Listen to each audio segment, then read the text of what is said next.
Hello ਬੱਚੋ, ਕੀ ਹਾਲ ਚਾਲ? I hope ਸਾਰੇ ਦੇ ਸਾਰੇ ਵਧੀਆ ਹੋਣਗੇ।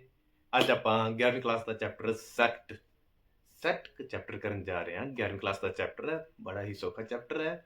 ਆਪਾਂ ਦੇਖਦੇ ਹਾਂ ਸੈੱਟ ਕੀ ਹੁੰਦਾ ਹੈ। ਤਾਂ ਫਿਰ ਤੁਸੀਂ ਰੈਡੀ ਹੋ ਸੈੱਟ ਚੈਪਟਰ ਕਰਨ ਲਈ? ਤਾਂ ਚਲੋ ਹੁਣ ਆਪਾਂ ਸੈੱਟ ਚੈਪਟਰ ਤਿਆਰ ਕਰਦੇ ਹਾਂ। ਸਭ ਤੋਂ ਪਹਿਲਾਂ ਸੈੱਟ ਕੀ ਹੈ?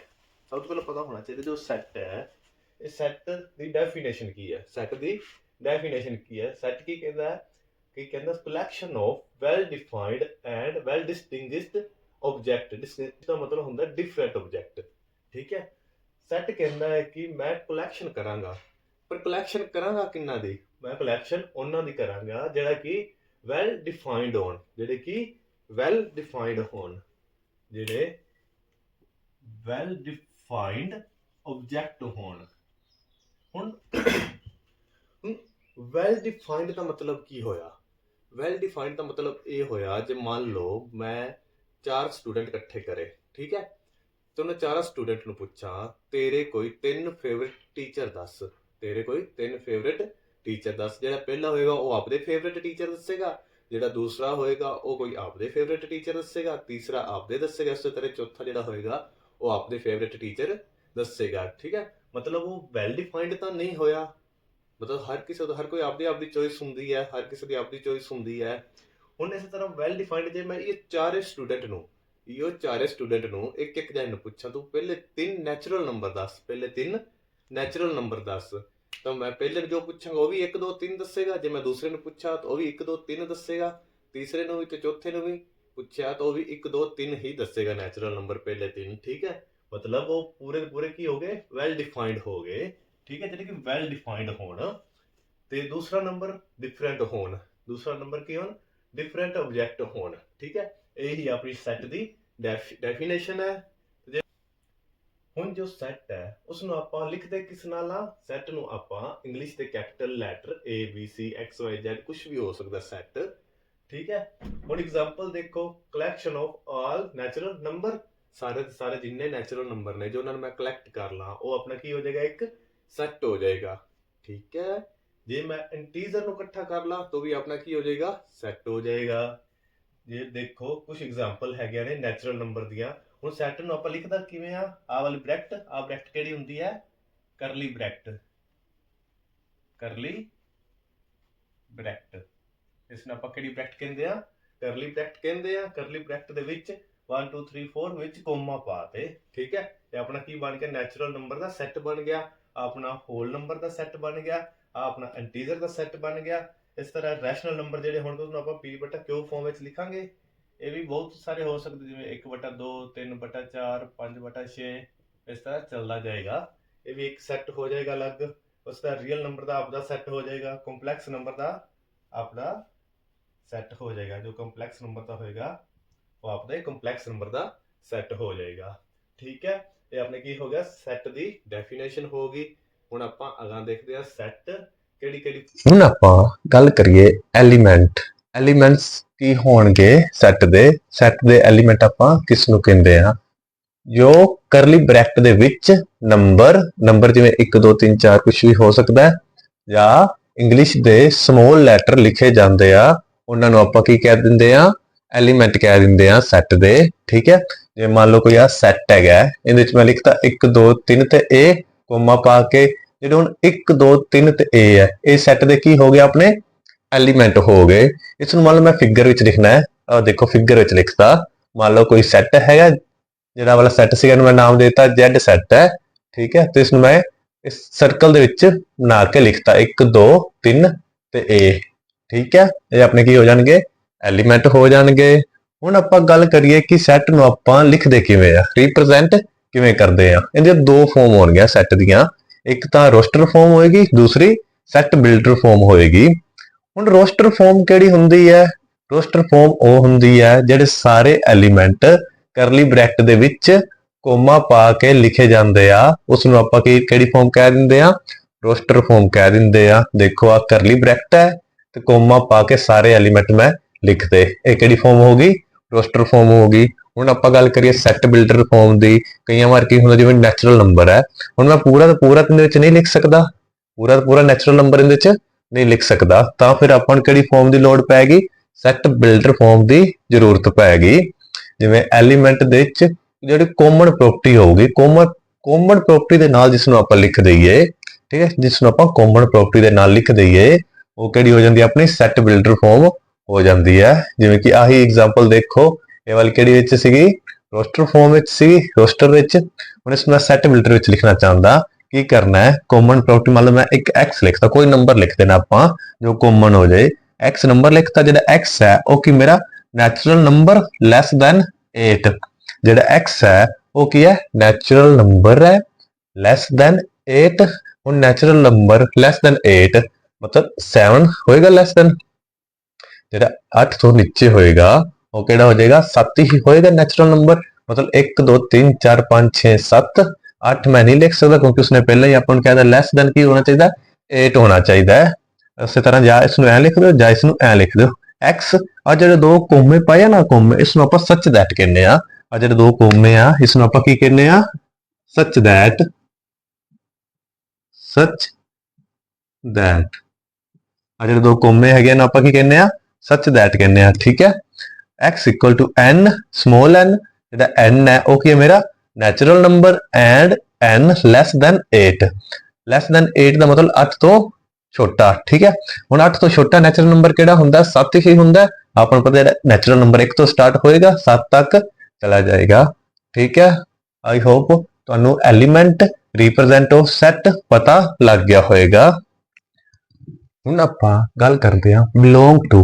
ਬਿਲੋਂਗ ਟੂ ਦਾ ਕੀ ਮਤਲਬ ਹੁੰਦਾ ਹੈ? ਆ ਧਿਆਨ ਨਾਲ, ਆ ਸਿੰਬਲ ਆਪਣਾ ਕਾਹਦਾ ਹੈ? Belong to. ਮੰਨ ਲਓ ਕੋਈ ਸੈਟ ਹੈ ਮੇਰੇ ਕੋਲ 1 2 1 3 5 7 ਦਾ, ਇਹ ਸੈਟ ਹੈ ਮੇਰੇ ਕੋਲ।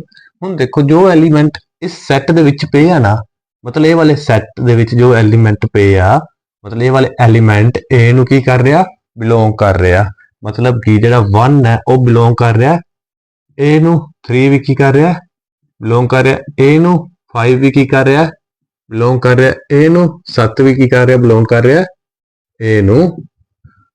ਹੁਣ ਜੇ ਮੈਂ ਪੁੱਛਾਂ ਕਿ 2 ਇਸ ਨੂੰ ਬਿਲੋਂਗ ਕਰ ਰਿਹਾ, ਦੇਖੋ ਨੇ 2 ਵਿਖਦਾ ਪਿਆ, 2 ਦਿਖਾਈ ਨਹੀਂ ਦੇ ਰਿਹਾ, ਮਤਲਬ 2 does not belong to A। ਹੁਣ ਇਸ ਦਾ ਮਤਲਬ ਕੀ ਹੋਇਆ?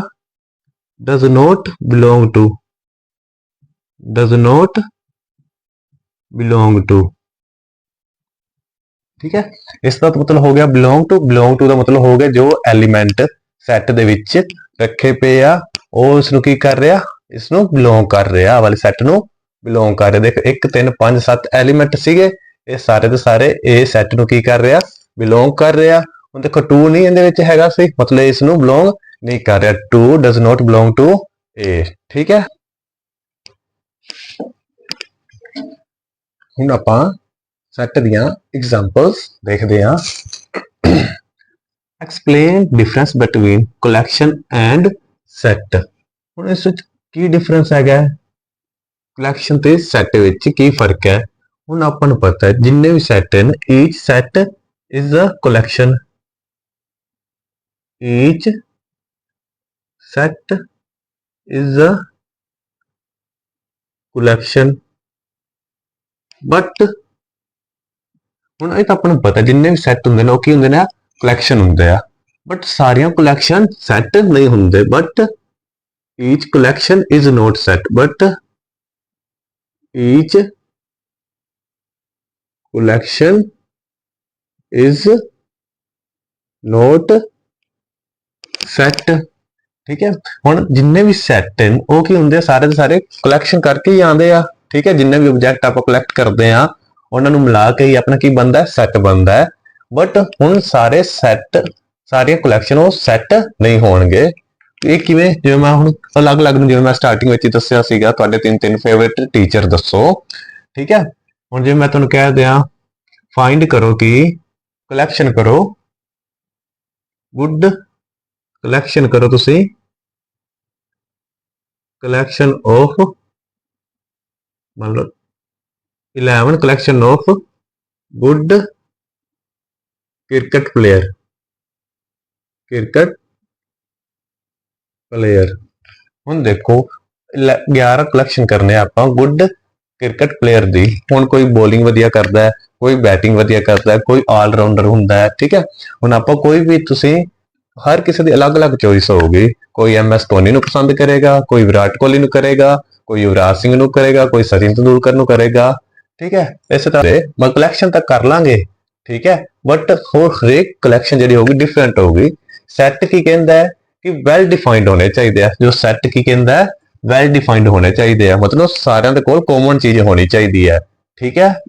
ਹੁਣ ਅਗਲੀ example, write the set of all vowel in English alphabet ਵਿਚ ਪ੍ਰੋਸੀਡ ਆਰ। ਹੁਣ ਆਪਾਂ ਸੈੱਟ ਲਿਖਣਾ ਕਿਸ ਦਾ, ਆਲ ਵੋਵਲ। ਸਭ ਤੋਂ ਪਹਿਲਾਂ ਇੰਗਲਿਸ਼ ਦੇ ਵੋਵਲ ਕਿਹੜੇ ਹੋ ਜਾਣਗੇ, ਇੰਗਲਿਸ਼ ਦੇ ਵੋਵਲ ਕਿਹੜੇ ਹੋ ਜਾਣਗੇ, A E I O ਤੇ U। ਹੁਣ ਕਹਿੰਦਾ ਇਦਾਂ ਦਾ ਸੈੱਟ ਲਿਖੋ ਜਿਸ ਨੂੰ ਮੈਂ ਕਿਸ ਨਾਲ ਲਿਖਾਂ, ਆਰ ਨਾਲ ਲਿਖਾਂ। ਆਰ ਨਾਲ ਲਿਖਿਆ ਇਸ ਨੂੰ, AEIOU, ਆਪਣਾ ਕੀ ਹੋ ਗਿਆ, ਸੈੱਟ ਹੋ ਗਿਆ। ਸੈੱਟ ਕਿਸ ਦਾ ਹੋ ਗਿਆ, ਆਲ ਇੰਗਲਿਸ਼ ਅਲਫਾਬੈਟ ਦਾ, ਠੀਕ ਹੈ। ਆਲ ਵੋਵਲ ਇੰਗਲਿਸ਼ ਅਲਫਾਬੈਟ ਦਾ ਆਪਣਾ ਸੈੱਟ ਹੋ ਗਿਆ। ਹੁਣ ਅਗਲੀ example, write the set of all positive integer whose cube is odd। ਕਹਿੰਦਾ ਉਹ ਵਾਲੇ ਪੋਜ਼ਿਟਿਵ ਇੰਟੀਜ਼ਰ ਰੱਖੋ ਜਿਨ੍ਹਾਂ ਦੀ ਕਿਊਬ ਕਰਨ ਤੇ ਕੀ ਆ ਜਾਵੇ, ਓਡ ਨੰਬਰ ਆ ਜਾਵੇ। ਹੁਣ ਦੇਖੋ, ਜੇ ਮੈਂ ਓਡ ਨੰਬਰ ਦੀ ਕਿਊਬ ਕਰੀ ਤਾਂ ਆਪਣੇ ਕੋਲ ਕੀ ਆਏਗਾ, ਓਡ ਆਏਗਾ। ਜੇ ਮੈਂ ਇਵਨ ਨੰਬਰ ਦੀ ਕਿਊਬ ਕਰੀ ਤਾਂ ਇਵਨ ਨੰਬਰ ਆਏਗਾ। ਇਸ ਕਰਕੇ ਮੈਂ ਇਸ ਵਿੱਚ ਕੀ ਕੱਲੇ ਪੋਜ਼ਿਟਿਵ ਇੰਟੀਜ਼ਰ ਤਾਂ ਲੈਣੇ ਆ, ਬਟ ਇਹਦੇ ਵਿੱਚ ਮੈਂ ਹੁਣ ਉਹ ਨੰਬਰ ਨਹੀਂ ਲੈਣੇ ਜਿਨ੍ਹਾਂ ਦਾ ਕਿਊਬ ਕਰਨ ਤੇ ਕੀ ਹੋ ਜਾਏ, ਇਵਨ ਹੋ ਜਾਏ। ਹੁਣ ਆਪਾਂ ਕਿਹੜੇ ਲਵਾਂਗੇ, ਕੱਲੇ ਉਹ ਨੰਬਰ ਲਾਂਗੇ ਜਿਨ੍ਹਾਂ ਦਾ ਕਿਊਬ ਕਰਨ ਤੇ ਓਡ ਹੋ ਜਾਏ, ਮਤਲਬ ਸਿਰਫ ਓਡ ਨੰਬਰ ਹੀ ਆਪਾਂ ਲਾਂਗੇ। ਮੰਨ ਲਓ ਸੈੱਟ A ਹੈ, ਠੀਕ ਹੈ, ਸੈੱਟ A ਹੈ, ਇਸ ਨੂੰ ਮੈਂ ਕੀ ਲਿਖਤਾ, 2K+1। ਹੁਣ ਜੋ K ਹੈ ਇਹ ਕੀ ਹੋਏਗਾ, greater than equal to 0।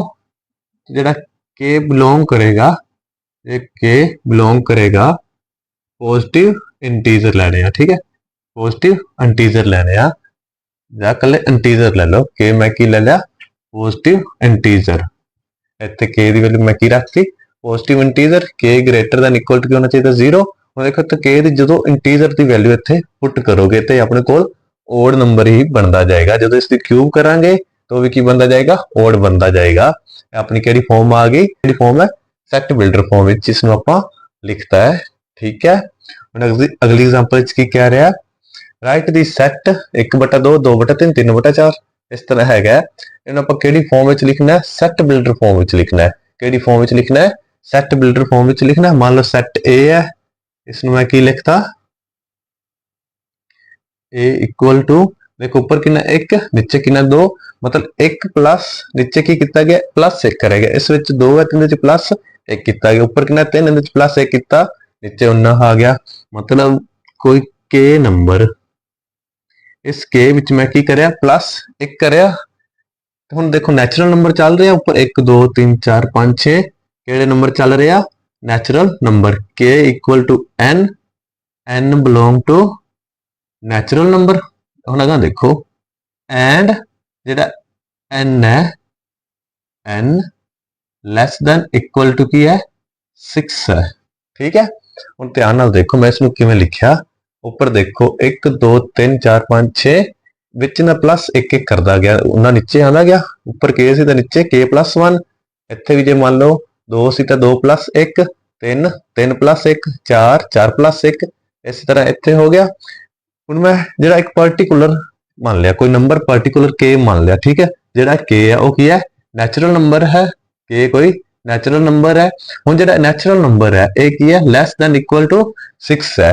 Lace than equal to 6 ਹੈਗਾ। ਆਪਾਂ ਨੂੰ ਪਤਾ ਨੈਚੁਰਲ ਨੰਬਰ 1 ਤੋਂ ਸਟਾਰਟ ਹੋਏਗਾ 6 ਤੱਕ ਜਾਏਗਾ, ਤਾਂ ਆਪਣਾ ਆਹੀ ਆਨਸਰ ਆ ਜਾਏਗਾ, ਠੀਕ ਹੈ। ਹੁਣ ਆਪਾਂ ਅਗਲੀ ਐਗਜ਼ਾਮਪਲ ਦੇਖਦੇ ਹਾਂ।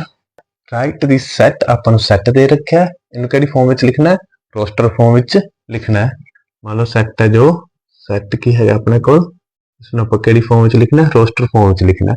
x ਕੀ ਹੋਣਾ ਚਾਹੀਦਾ, ਪੋਜ਼ਿਟਿਵ ਇੰਟੀਜ਼ਰ ਹੋਣਾ ਚਾਹੀਦਾ, ਤੇ ਇਸ x ਸਕੁਅਰ ਜਿਹੜਾ ਹੋਣਾ ਚਾਹੀਦਾ ਲੈਸ ਦੈਨ ਇਕੁਅਲ ਟੂ ਕੀ ਹੋ ਜਾਣਾ ਚਾਹੀਦਾ, 40 ਹੋਣਾ ਚਾਹੀਦਾ। ਹੁਣ 1 ਦਾ ਸਕੁਅਰ ਕੀਤਾ 1, 2 ਦਾ ਸਕੁਅਰ ਕੀਤਾ 4, 3 ਦਾ ਸਕੁਅਰ ਕੀਤਾ 9, 4 ਦਾ ਸਕੁਅਰ ਕੀਤਾ 1 2 3 4 ਦਾ ਸਕੁਅਰ ਕੀਤਾ 16, 5 ਦਾ ਸਕੁਅਰ ਕੀਤਾ 25, 5 ਦਾ ਸਕੁਅਰ ਕੀਤਾ ਤਾਂ ਕਿਉਂਕਿ ਇੱਥੇ ਆਪਾਂ x ਨੰਬਰ ਲਿਖਿਆ, ਠੀਕ ਹੈ।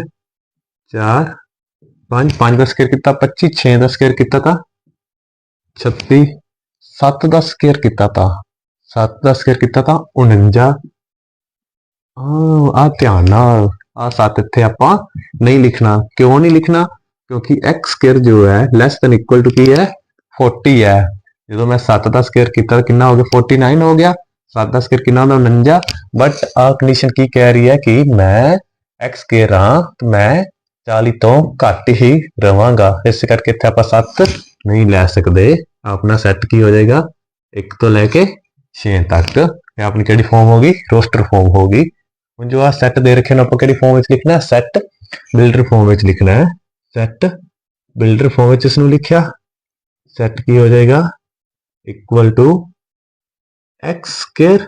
ਹੁਣ ਜੋ ਜੇ x ਹੈ ਇਹ ਕੀ ਹੈਗਾ ਮੇਰਾ ਨੈਚੁਰਲ ਨੰਬਰ ਹੈ।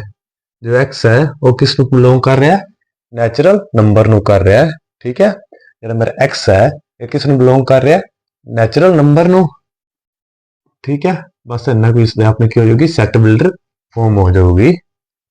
ਹੁਣ right this solution set of the equation x square plus x minus 2। ਹੁਣ ਪਹਿਲਾਂ ਇਸ ਦਾ ਸੋਲੂਸ਼ਨ ਨਿਕਾਲੋ। ਇਸ ਦਾ ਕਿਹੜੀ ਆਪਣੇ ਕੋਲ ਫਾਰਮ ਆ ਗਈ ਕੁਆਡ੍ਰੈਟਿਕ ਇਕੁਏਸ਼ਨ ਆ ਗਈ x square plus x minus 2 equal to 0। ਹੁਣ ਇਸ ਨੂੰ ਆਪਾਂ ਸੋਲਵ ਕਿਵੇਂ ਕਰਦੇ ਹਾਂ? ਸਭ ਤੋਂ ਪਹਿਲਾਂ ਦੇਖੋ x ਸਕੁਅਰ ਅੱਗੇ ਕਿੰਨਾ ਹੈ 1। ਇਹਨਾਂ ਦੋਨਾਂ ਦੀ ਕੀ ਕਰਾ ਦਿਓ ਮਲਟੀਪਲਾਈ ਕਰਾ ਦਿਓ। ਜੋ ਕੌਨਸਟੈਂਟ ਪਿਆ ਤੇ ਜੋ x ਸਕੁਅਰ ਦੇ ਨਾਲ ਪਿਆ ਇਹਨਾਂ ਦੋਨਾਂ ਦੀ ਮੈਂ ਕੀ ਕਰਾਤੀ ਮਲਟੀਪਲਾਈ ਕਰਾਤੀ। ਮਲਟੀਪਲਾਈ ਕਰਕੇ ਕਿੰਨਾ ਬਣ ਗਿਆ -2।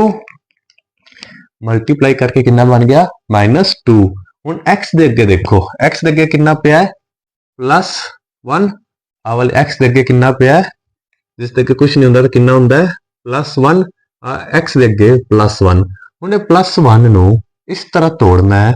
ਇਸ +1 ਨੂੰ ਇਸ ਤਰ੍ਹਾਂ ਦੋ ਨੰਬਰਾਂ ਦੇ ਵਿੱਚ ਤੋੜਨਾ ਹੈ। ਜਿਹੜੇ ਦੋ ਨੰਬਰ ਆਪਾਂ ਤੋੜੇ ਆ ਉਹਨਾਂ ਦੋਨਾਂ ਦੀ ਤਾਂ ਗੁਣਾ ਕਰਨ ਤੇ ਤਾਂ -2 ਬਣੇ। ਉਹੀ ਦੋ ਨੰਬਰ ਨੂੰ ਜੋੜ ਜਾਂ ਘਟਾਓ ਕਰਨ ਤੇ +1 ਬਣੇ, ਠੀਕ ਹੈ। ਹੁਣ ਆ +1 ਨੂੰ ਮੈਂ ਦੋ ਨੰਬਰ ਵਿੱਚ ਤੋੜਦਾ। ਕਿਹੜੇ ਕਿਹੜੇ ਦੇਖੋ 3 ਤੇ 3 ਨੇ 2 ਤੇ -1 2 ਤੇ -1 ਆ +1 ਨੂੰ ਮੈਂ ਇਸ ਤਰ੍ਹਾਂ ਲਿਖ ਸਕਦਾ 2 ਤੇ -1। ਹੁਣ ਇਹ 2 ਤੇ -1 ਦੀ ਮਲਟੀਪਲਾਈ ਕਰੋ।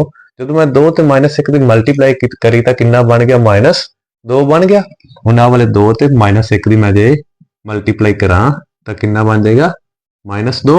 ਮਤਲਬ ਜਿਹੜਾ 1 ਹੈ ਨਾ +1 ਦੀ ਜਗ੍ਹਾ ਤੇ 2 -1 ਰੱਖ ਦਿਓ ਤਾਂ ਕੀ ਬਣ ਜਾਏਗਾ x square plus 2x minus 2 equal to 0। ਹੁਣ ਦੇਖੋ ਇਹਨਾਂ ਚ ਕੀ ਕਾਮਨ ਆ ਰਿਹਾ। ਪਹਿਲਾਂ ਇਹਨਾਂ ਦੋਨਾਂ ਚ ਕਾਮਨ ਦੇਖੋ ਫਿਰ ਇਹਨਾਂ ਦੋਨਾਂ ਚ ਕਾਮਨ ਨਿਕਾਲੋ। ਇਹਦੇ ਚ ਕੀ ਕਾਮਨ ਆ ਰਿਹਾ x ਪਲੱਸ 2। ਜੋ ਚੀਜ਼ ਇੱਥੇ ਬਣੇਗੀ ਉਹੀ ਚੀਜ਼ ਇੱਥੇ ਬਣਨੀ ਚਾਹੀਦੀ ਹੈ, ਠੀਕ ਹੈ। ਇਹਦੇ ਚ ਕੀ ਕਾਮਨ ਲੈ ਲਿਆ ਮੈਂ ਮਾਈਨਸ ਕਾਮਨ ਲੈ ਲਿਆ। ਜੋ ਚੀਜ਼ ਇੱਥੇ ਬਣ ਗਈ ਉਹੀ ਚੀਜ਼ ਇੱਥੇ ਬਣਨੀ ਚਾਹੀਦੀ ਹੈ। ਇੱਥੇ ਕੀ ਹੋ ਜਾਏਗਾ x ਪਲੱਸ 2 ਇਕੁਅਲ ਟੂ 0। ਹੁਣ ਪੂਰੇ ਚ ਦੇਖੋ ਕੀ ਕਾਮਨ ਆ ਰਿਹਾ। ਪੂਰੀ ਇਕੁਏਸ਼ਨ ਵਿੱਚ ਕੀ ਕਾਮਨ ਆ ਰਿਹਾ x ਪਲੱਸ 2। ਜਦੋਂ ਇੱਥੇ x ਪਲੱਸ 2 ਬਾਹਰ ਆ ਗਿਆ ਇੱਥੇ ਕੀ ਰਹਿ ਗਿਆ x। ਇੱਥੇ ਕਿੰਨਾ ਰਹਿ ਗਿਆ -1 ਇਕੁਅਲ ਟੂ 0। ਹੁਣ ਇੱਥੋਂ x ਦੀ ਵੈਲਿਊ ਕੱਢਣੀ ਹੈ। ਇੱਕ ਵਾਰੀ ਆ 0 ਇੱਕ ਵਾਰੀ ਆ 0। ਜਦੋਂ ਦੋ ਚੀਜ਼ਾਂ ਮਲਟੀਪਲਾਈ ਵਿੱਚ ਇਕੁਅਲ ਟੂ 0 ਪਿਆ ਹੋਵੇ ਤਾਂ ਇੱਕ ਵਾਰੀ ਆ 0 ਹੋ ਜਾਂਦਾ ਇੱਕ ਵਾਰ ਆ 0 ਹੋ ਜਾਂਦਾ। ਮਤਲਬ x plus 2 equal to 0 x minus 1 equal to 0। ਇੱਥੋਂ x ਦੀ ਵੈਲਿਊ -2 ਇੱਥੋਂ x ਦੀ ਵੈਲਿਊ 1। ਹੁਣ ਇਸ ਦਾ ਸੈੱਟ ਕੀ ਬਣ ਜਾਏਗਾ ਜੋ ਮੇਰਾ ਸੈੱਟ ਬਣੇਗਾ ਉਹ ਕੀ ਹੋਏਗਾ -2 ਤੇ 1। ਆਹੀ ਆਪਣਾ ਆਨਸਰ ਹੋਏਗਾ, ਠੀਕ। ਆਪਾਂ ਸੈੱਟ ਦੀ ਟਾਈਪ ਦੀ ਗੱਲ ਕਰੀਏ ਸਭ ਤੋਂ ਪਹਿਲਾਂ ਆ ਜਾਂਦਾ ਫਾਈਨਾਈਟ ਸੈੱਟ। ਹੁਣ ਫਾਈਨਾਈਟ ਸੈੱਟ ਕਿਹੜਾ ਹੁੰਦਾ ਹੈ? ਫਾਈਨਾਈਟ ਤੋਂ ਹੀ ਕਲੀਅਰ ਹੋ ਰਿਹਾ ਹੈ ਜਿਸ ਸੈੱਟ ਕੋਲ ਫਾਈਨਾਈਟ ਐਲੀਮੈਂਟ ਹੋਣ। ਜਿਸ ਸੈੱਟ ਕੋਲ ਫਾਈਨਾਈਟ ਐਲੀਮੈਂਟ ਹੋਣ ਲਿਖ ਲਓ। ਜਿਸ ਸੈੱਟ ਕੋਲ ਫਾਈਨਾਈਟ ਐਲੀਮੈਂਟ ਹੋਣ ਉਸ ਨੂੰ ਆਪਾਂ ਕਿਹੜਾ ਸੈੱਟ ਕਹਿ ਦਿੰਦੇ ਆ ਫਾਈਨਾਈਟ ਸੈੱਟ ਕਹਿ ਦਿੰਦੇ ਆ। ਮੰਨ ਲਓ ਐਗਜ਼ਾਮਪਲ 1 2 3 4 5। ਦੇਖੋ ਇਸ ਕੋਲ ਫਾਈਨਾਈਟ ਐਲੀਮੈਂਟ ਹੈਗੇ ਆ। ਇਸ ਨੂੰ ਆਪਾਂ ਕੀ ਕਹਿਤਾ, ਫਾਈਨਾਈਟ ਸੈਟ। ਜਿਸ ਕੋਲ ਇਨਫਾਈਨਾਈਟ ਐਲੀਮੈਂਟ ਹੋਣ, ਜਿਸ ਕੋਲ ਇਨਫਾਈਨਾਈਟ ਐਲੀਮੈਂਟ ਹੋਣ, ਉਸ ਨੂੰ ਆਪਾਂ ਕਿਹੜਾ ਸੈੱਟ ਕਹਿ ਦਾਂਗੇ, ਇਨਫਾਈਨਾਈਟ ਐਲੀਮੈਂਟ। ਸੇਮ ਇਸ ਤਰ੍ਹਾਂ ਲਿਖ ਲਿਓ ਬਸ, ਜਿਸ ਕੋਲ ਇਨਫਾਈਨਾਈਟ ਐਲੀਮੈਂਟ ਹੋਣ। एग्जाम्पल बस डैश डैश डैश ला दिए तो की हो जाएगा अपना इनफाइनाइट एलिमेंट हो जाएंगे। कार्डिनल नंबर या ऑर्डर ऑफ फाइनाइट सैट, जो कार्डिनल नंबर है उसमें आप एन ए लिख दें, मतलब number of element in set A. Order of finite set ਨੂੰ ਕੀ ਲਿਖ ਦਿੰਦੇ ਆ, order of set element, order of A. ठीक है, गल सेम ही है दोनों की, चाहे कार्डिनल नंबर कह दे चाहे ऑर्डर ऑफ फाइनाइट सैट कह दे। इसका मतलब की हुंदा है, मतलब किसी सैट कोल किन्ने एलीमेंट हैगे आ, किसी सैट कोल किन्ने एलीमेंट हैगे आ, उसनूं आपां की कह दिंदे आ, कार्डिनल नंबर या ऑर्डर ऑफ फाइनाइट सैट। जिस सैट कोल किन्ने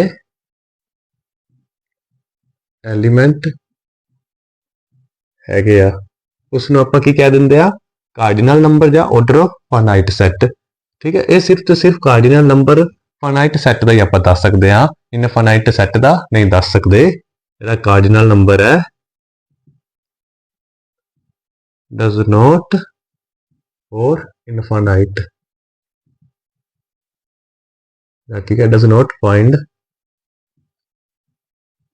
इनफाइनाइट सैट। ठीक है, जो कार्डिनल नंबर है वो सिर्फ सिर्फ आप फाइनाइट सैट का ही दस सकते हैं। जिवें मान लो आ एग्जाम्पल सी, इसको किन्ने एलीमेंट है 5, इसका कार्डिनल नंबर कितना हो जाएगा, number of element A equal to या order of element A equal to कितना हो गया, 5 हो गया।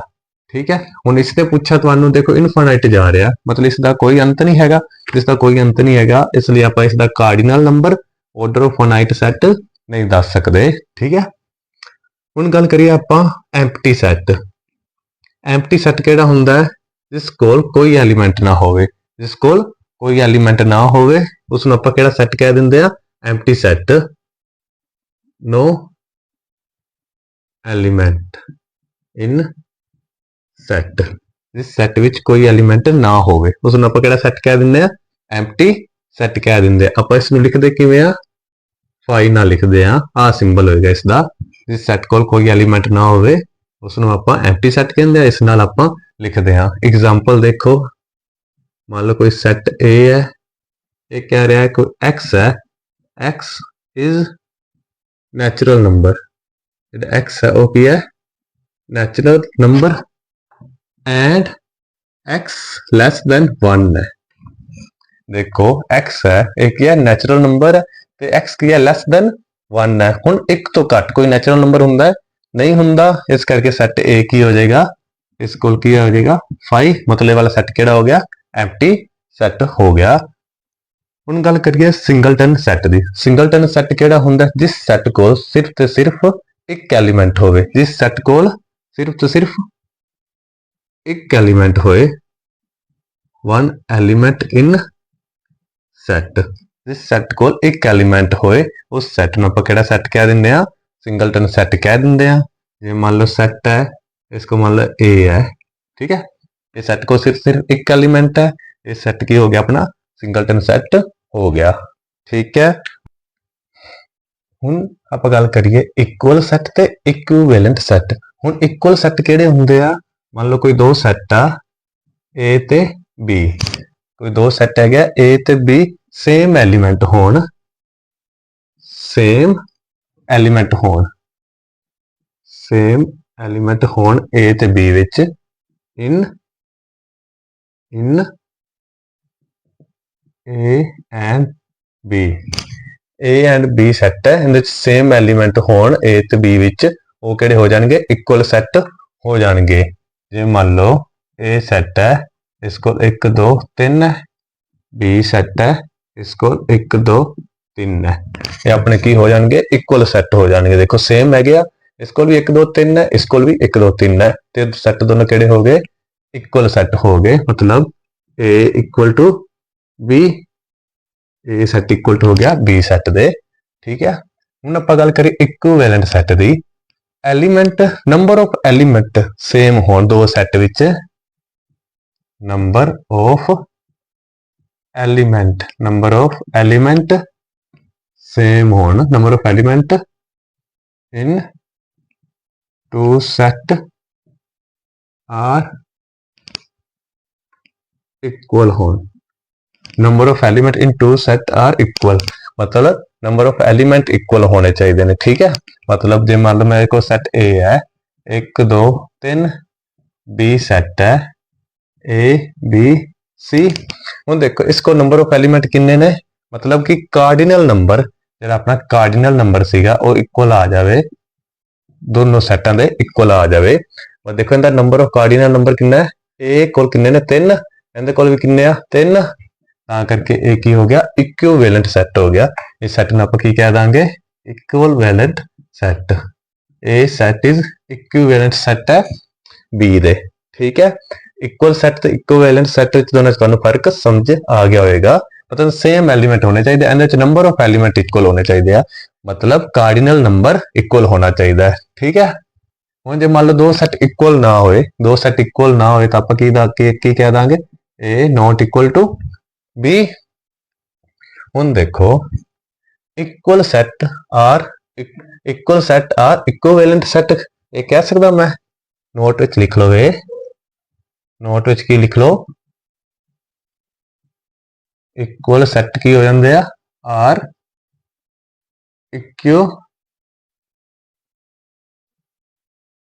ਇਕੁਇਵੈਲੈਂਟ ਸੈੱਟ, but equivalent set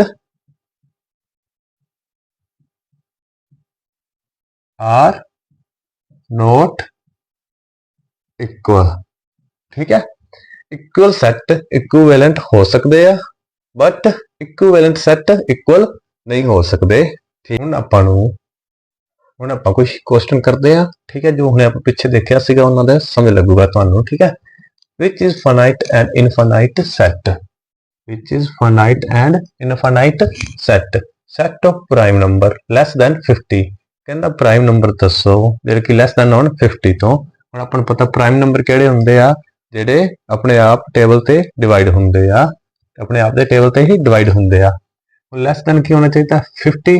ਇਦਾਂ ਦੇ ਨੰਬਰ ਜੇ ਲੈਸ ਦੈਨ 50 ਹੋਣੇ ਕੀ ਹੋ ਜਾਏਗਾ, ਆਪਣਾ ਫਾਈਨਾਈਟ ਹੋ ਜਾਏਗਾ। ਆਪਾਂ ਨੂੰ ਪਤਾ ਹੈ 47 ਤੱਕ ਹੀ ਆਪਾਂ ਫਾਈਨਾਈਟ ਨੰਬਰ ਦੱਸ ਦੇਵਾਂਗੇ। ਠੀਕ ਹੈ, जो भी होएगा 2 होएगा 3 होएगा 5 होएगा 7 होएगा लिख दिंदा इत्थे।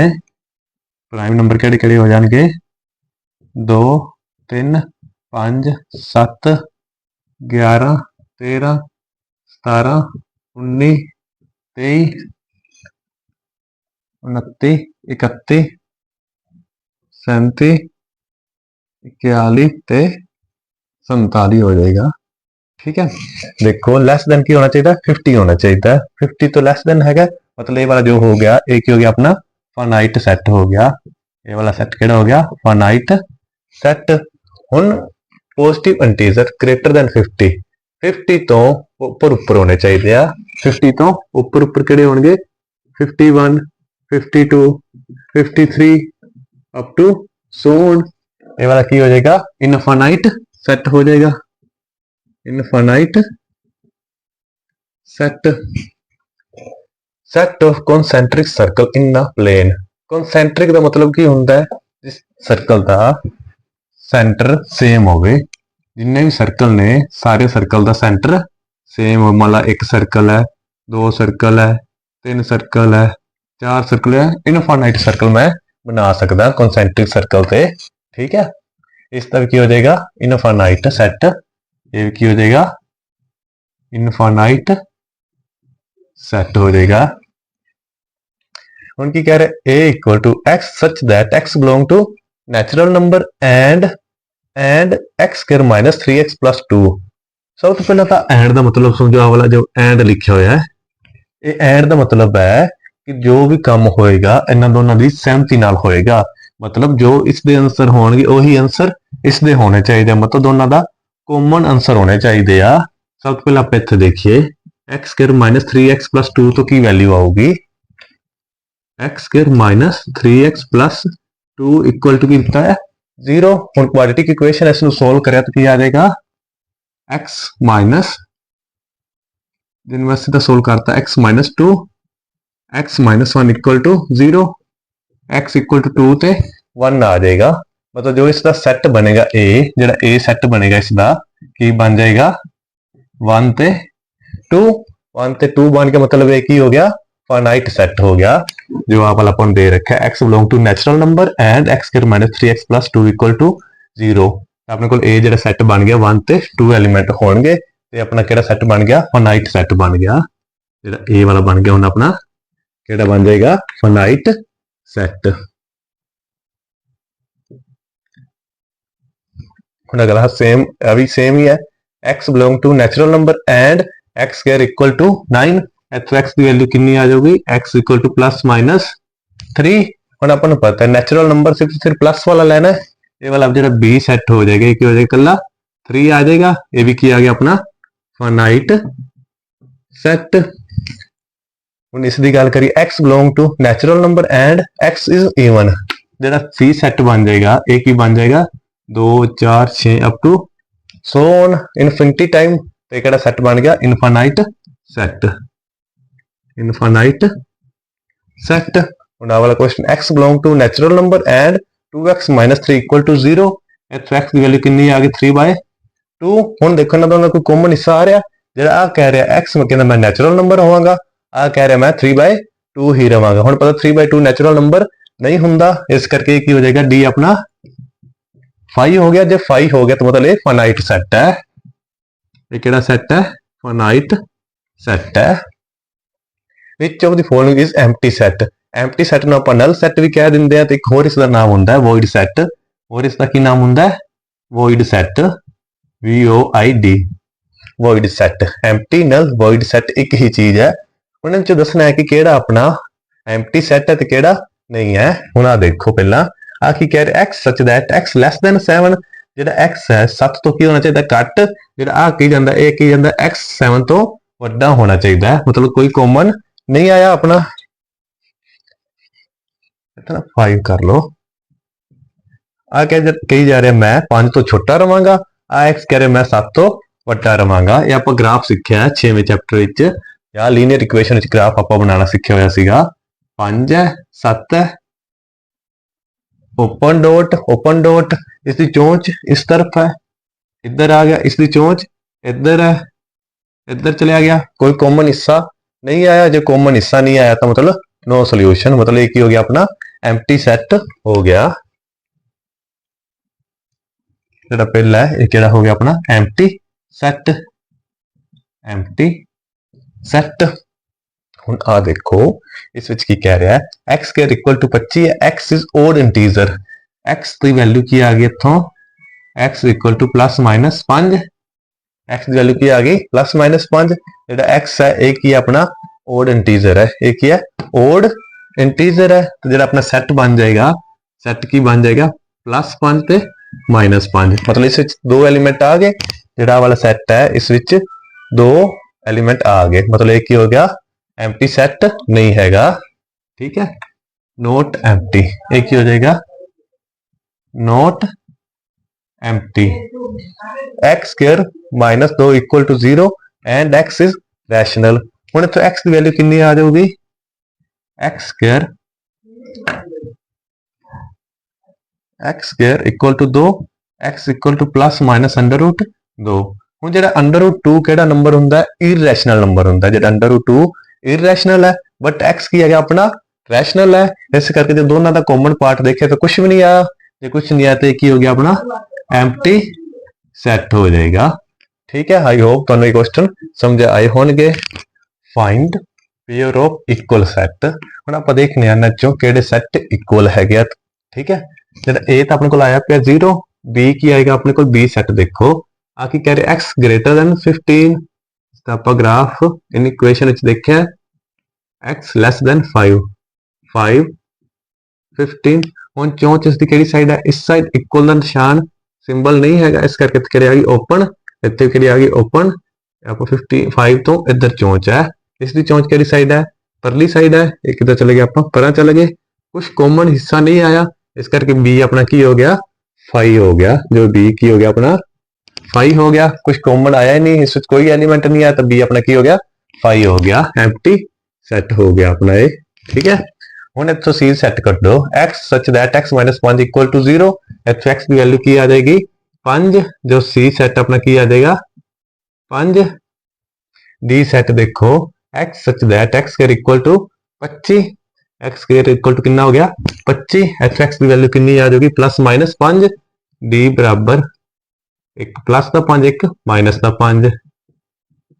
ਠੀਕ ਹੈ, ਹੁਣ x is an integer positive root of equation, x is an integral positive root of equation। ਹੁਣ ਇੱਥੇ x ਦੀ ਵੈਲਿਊ ਕੱਢੋ, ਕੀ ਹੈਗਾ ਆਪਣੇ ਕੋਲ x square minus 2x minus 15 equal to 0, ਗੁਣਾ ਕਰਨ ਤੇ ਤਾਂ ਮਾਈਨਸ 15 ਬਣੇ, ਜੋੜ ਜਾਂ ਘਟਾਓ ਕਰਨ ਤੇ ਮਾਈਨਸ 2 ਬਣੇ, ਜਾਂ ਤੁਸੀਂ ਸਿੱਧਾ ਵੀ ਲਿਖ ਸਕਦੇ ਹੋ x minus 5 x plus 3 equal to 0। ਇਹ ਮੈਂ ਕਿਵੇਂ ਕਰਿਆ ਆ ਦੇਖੋ 5 ਤੇ 3 5 ਤੇ 15 ਮਾਈਨਸ 15, ਜਦੋਂ ਆਪਾਂ ਇਹਨਾਂ ਦੋਨਾਂ ਨੂੰ ਜੋੜਾਂਗੇ ਤਾਂ ਕੀ ਹੋ ਜਾਏਗਾ ਮਾਈਨਸ 2 ਹੋ ਜਾਏਗਾ, x ਇਕੁਅਲ ਟੂ ਕੀ ਆ ਗਿਆ ਮਾਈਨਸ 3 ਤੇ 5, ਜਿਹੜਾ ਆਪਣਾ e ਸੈੱਟ ਹੋ ਗਿਆ ਇਹ ਕੀ ਹੋ ਗਿਆ ਆ ਦੇਖੋ x is an positive integral positive root, मतलब ਆਪਾਂ 네ਗੇਟਿਵ नहीं लेना, सिर्फ तो सिर्फ पॉजिटिव रूट लेना है, मतलब माइनस 3 नहीं लेना, तो अपना जो ई सेट हो गया ये की हो गया 5, मतलब कला सी ते ई दोनों इक्वल है ना, क्योंकि इनके इक्वल एलिमेंट है, सेम एलिमेंट है, इस करके सी इक्वल टू ई, बस दो ही इक्वल सेट है, बाकी और कोई इक्वल सेट नहीं है। ठीक है।